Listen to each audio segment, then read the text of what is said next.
Hello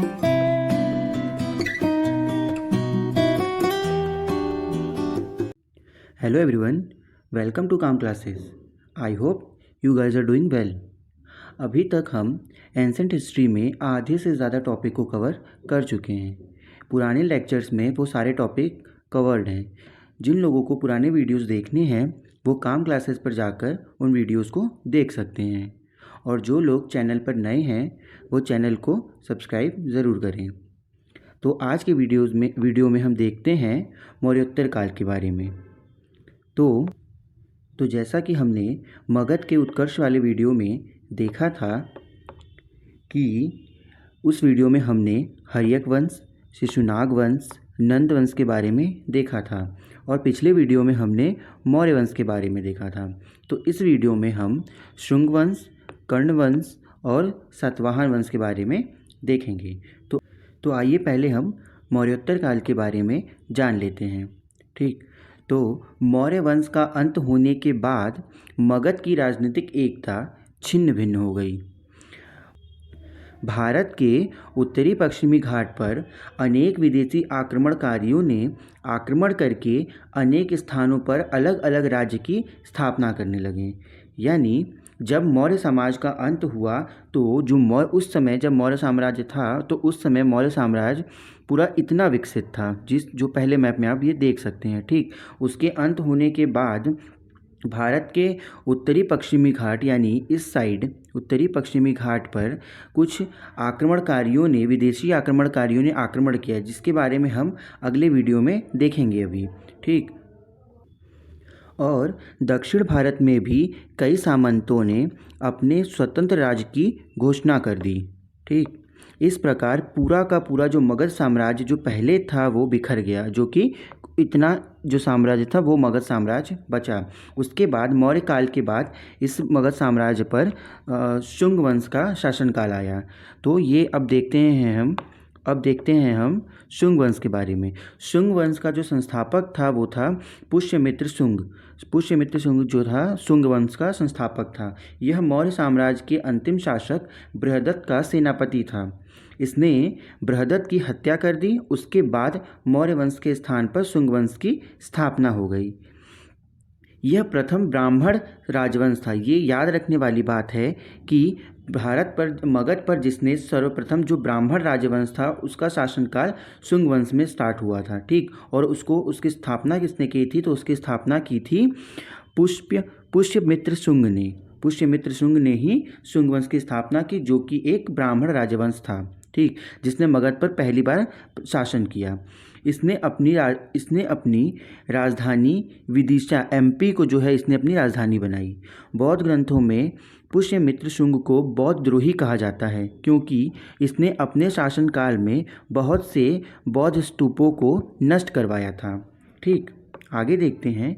इतिहासकारों का मानना है कि पुष्यमित्र शुंग ने अपने जीवन के अंतिम दिनों में बौद्ध धर्म की महानता को समझा और उसके बाद कई स्तूपों का पुनर्निर्माण करवाया। यानी जो पुष्यमित्र था वो अपने जीवन के अंतिम समय में बौद्ध धर्म को मानने लगा, यानी उस पर अपना विश्वास दिखाने लगा, और उसके फलस्वरूप उसने जिन स्तूपों को तोड़ा था, खंडित किया था, उसने पुनर्निर्माण करवाया। ठीक, जिसमें से मध्य प्रदेश का भरहूत स्तूप जो है वो पुनर्निर्माण कराया गया था पुष्यमित्र शुंग द्वारा। ठीक, जो कि पहले लकड़ी का बना हुआ था, बाद में उसने इसको पत्थर का बनवाया था।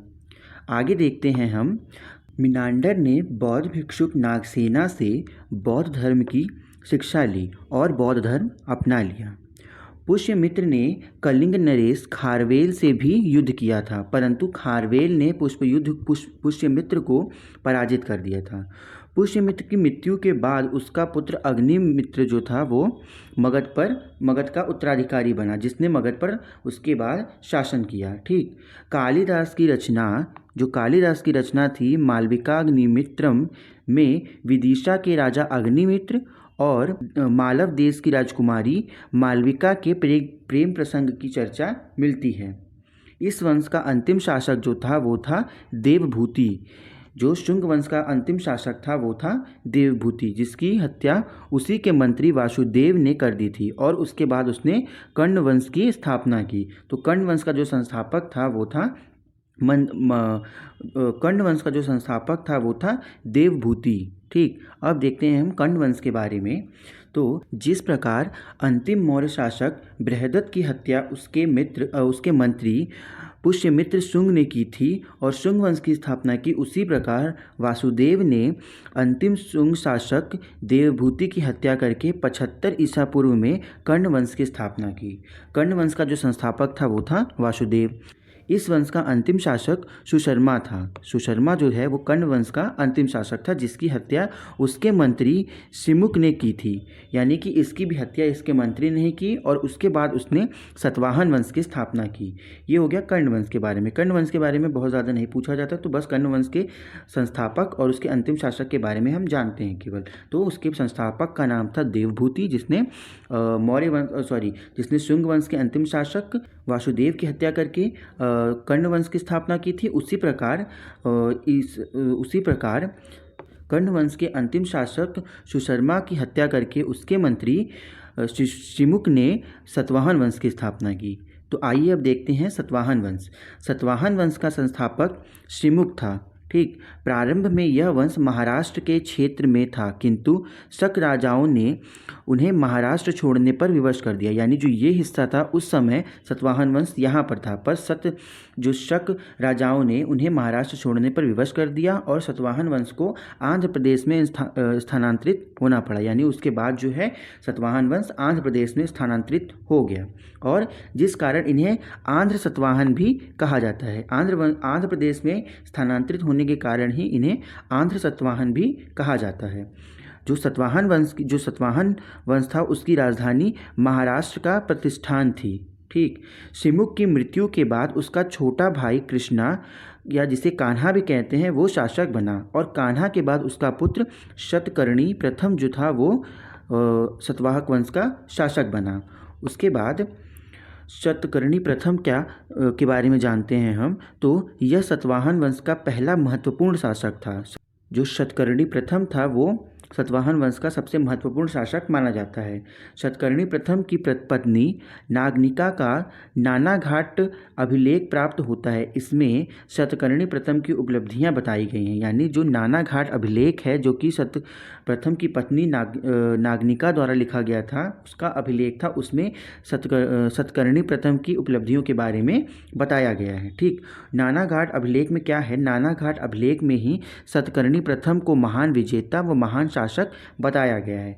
नानाघाट अभिलेख में उल्लेख मिलता है कि शतकर्णी ने यज्ञ के उपलक्ष्य में ब्राह्मणों को मुद्रा के स्थान पर भूमि दान देना शुरू किया था। यानी इस अभिलेख में यह हमें पता चलता है कि उस समय शतकर्णी ने ही ब्राह्मणों को मुद्रा के स्थान पर भूमि दान में देना प्रारंभ किया था और यह भूमि दान का प्रथम अभिलेख के प्रमाण हैं।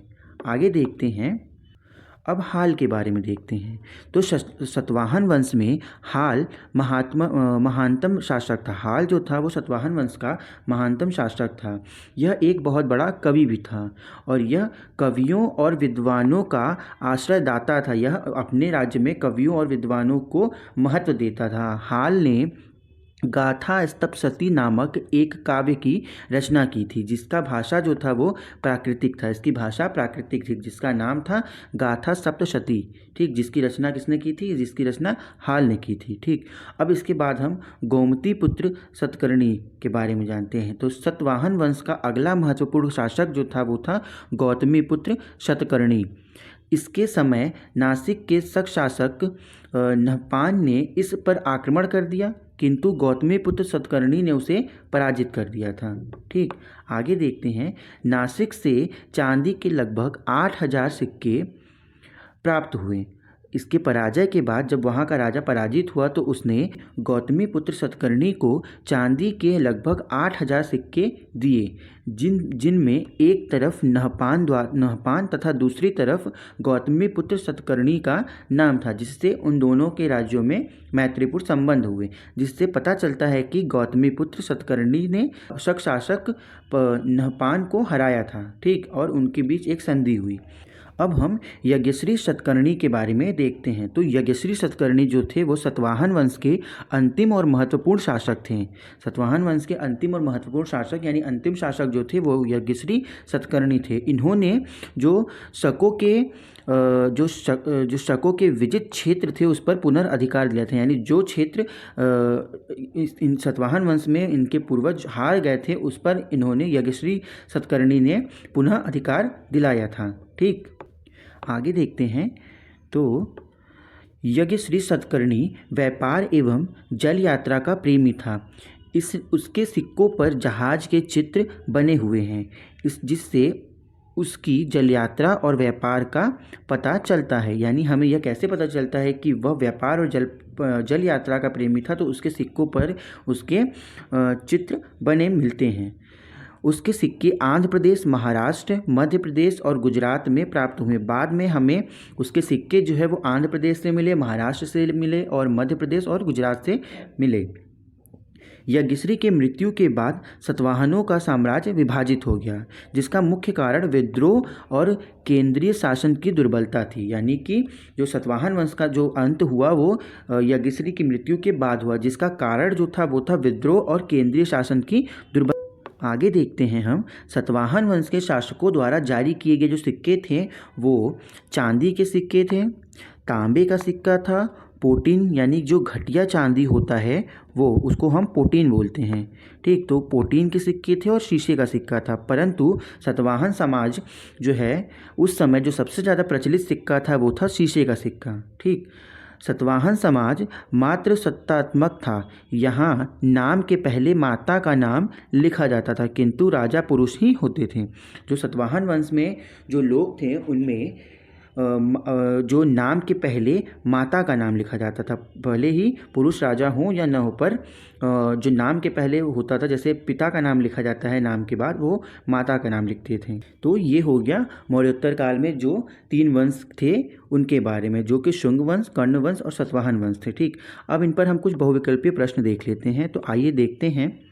तो पहला क्वेश्चन है, अंतिम मौर्य सम्राट बृहदत्त की हत्या कर किसने शुंग वंश की स्थापना 185 ईसा पूर्व में की थी?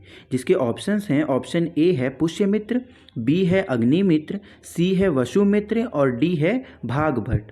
तो इसका राइट आंसर जो है वो है पुष्यमित्र। पुष्यमित्र ने ही मौर्य सम्राट बृहदत्त की हत्या करके शुंग वंश की स्थापना की थी। नेक्स्ट क्वेश्चन देखते हैं। पुष्यमित्र शुंग मौर्य सम्राट बृहदत्त की राजकीय सेना में किस पद पर आसीन था? इसके ऑप्शंस हैं, ऑप्शन ए है सेनापति, बी है प्रधानमंत्री, सी है गवर्नर और डी है इनमें से कोई नहीं। तो इसका राइट आंसर जो है वो है ऑप्शन ए। जो पुष्यमित्र था वो बृहदत्त की सेना में सेनापति था। नेक्स्ट क्वेश्चन देखते हैं। कर्ण वंश का संस्थापक कौन था? जिसके ऑप्शंस हैं, ऑप्शन ए है वसुदेव, बी है भूमिमित्र, सी है नारायण और डी है सुशर्मा। ठीक, तो इसका राइट आंसर जो है वो ऑप्शन ए है। वसुदेव जो थे वो कर्ण वंश के संस्थापक थे। नेक्स्ट क्वेश्चन देखते हैं। सातवाहनों के समय में मुद्रा सर्वाधिक किस धातु से बने? ऑप्शन ए है सीसा, ऑप्शन बी है पोटीन, सी है तांबा और ऑप्शन डी है स्वर्ण। तो सातवाहन के समय में जो सबसे सर्वाधिक मुद्राएं थी वो शीशे की बनी थी, यानी ऑप्शन ए जो है वो राइट आंसर है। ठीक, नेक्स्ट देखते हैं। आंध्र सातवाहन वंश का संस्थापक कौन था? जिसके ऑप्शंस हैं, ऑप्शन ए है शिमुक, ऑप्शन बी है सातकर्णी, ऑप्शन सी है गौतमी पुत्र सातकर्णी और ऑप्शन डी है वशिष्ठ पुत्र श्री पुलमावी। ठीक, इसका राइट आंसर जो है वो है ऑप्शन ए। शिमुक जो थे वो सातवाहन वंश के संस्थापक थे। नेक्स्ट देखते हैं।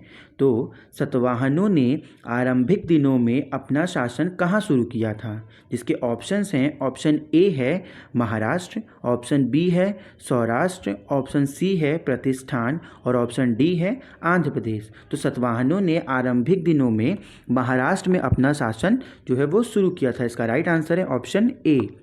नेक्स्ट देखते हैं। सातवाहन राज्य की राजधानी कहाँ थी?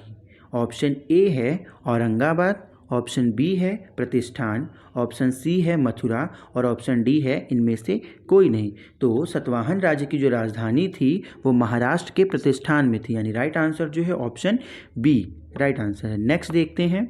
तो किस सतवाहन नरेश ने गाथा सप्तशती नामक महत्वपूर्ण कृति की रचना की?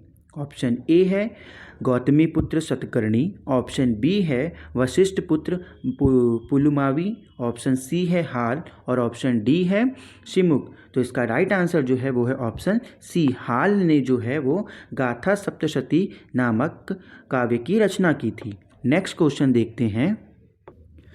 तो शुंग वंश के बाद किस वंश ने भारत पर राज्य किया? तो शुंग वंश के इसके ऑप्शंस हैं। ऑप्शन ए है सतवाहन, बी है कुषाण, सी है कण्व और डी है गुप्त। तो शुंग वंश के बाद ऑप्शन सी जो है राइट आंसर है, कण्व वंश ने शासन किया था। उसके बाद नेक्स्ट क्वेश्चन देखते हैं। प्राचीन भारत का महान व्याकरण पतंजलि किसका समकालीन था? जो प्राचीन भारत का महान व्याकरण पतंजलि किसका समकालीन था? ऑप्शन ए है कनिष्क, ऑप्शन बी है चंद्रगुप्त द्वितीय, ऑप्शन सी है गौतमी पुत्र सतकर्णी और ऑप्शन डी है पुष्यमित्र शुंग। तो इसका राइट आंसर है ऑप्शन डी, पुष्यमित्र शुंग जो है वो जो व्याकरण पतंजलि का समकालीन था। नेक्स्ट क्वेश्चन देखते हैं। प्राचीन काल में कलिंग महान शासक कौन? इसका ऑप्शंस हैं। ऑप्शन ए है अजातशत्रु, बी है बिंदुसार, सी है खारवेल और डी है मयूर शर्मन। ठीक, इसका राइट आंसर जो है वो है ऑप्शन सी, खारवेल जो थे वो कलिंग का महान शासक था। नेक्स्ट देखते हैं। अष्टाध्यायी किसकी रचना है? ऑप्शन ए है पतंजलि, ऑप्शन बी है मनु, ऑप्शन सी है तुलसीदास और ऑप्शन डी है पाणिनि। तो अष्टाध्यायी जो है वो पाणिनि की रचना है। ऑप्शन डी जो है वो राइट आंसर है। तो ये हो गया मौर्योत्तर काल के बारे में। ठीक, अब हम नेक्स्ट वीडियो में जो है वो मौर्योत्तर काल के बाद समय में ही विदेशी आक्रमण हुए थे, जिनकी चर्चा हमने इस वीडियो में की थी, उसके बारे में हम नेक्स्ट वीडियो में देखेंगे। तो आज के लिए बस इतना ही। अगर आप चैनल पर नए हैं तो चैनल को सब्सक्राइब करना न भूलें और अगर आपको वीडियो अच्छी लगी हो तो वीडियो को लाइक और शेयर ज़रूर करें। Thank you so much.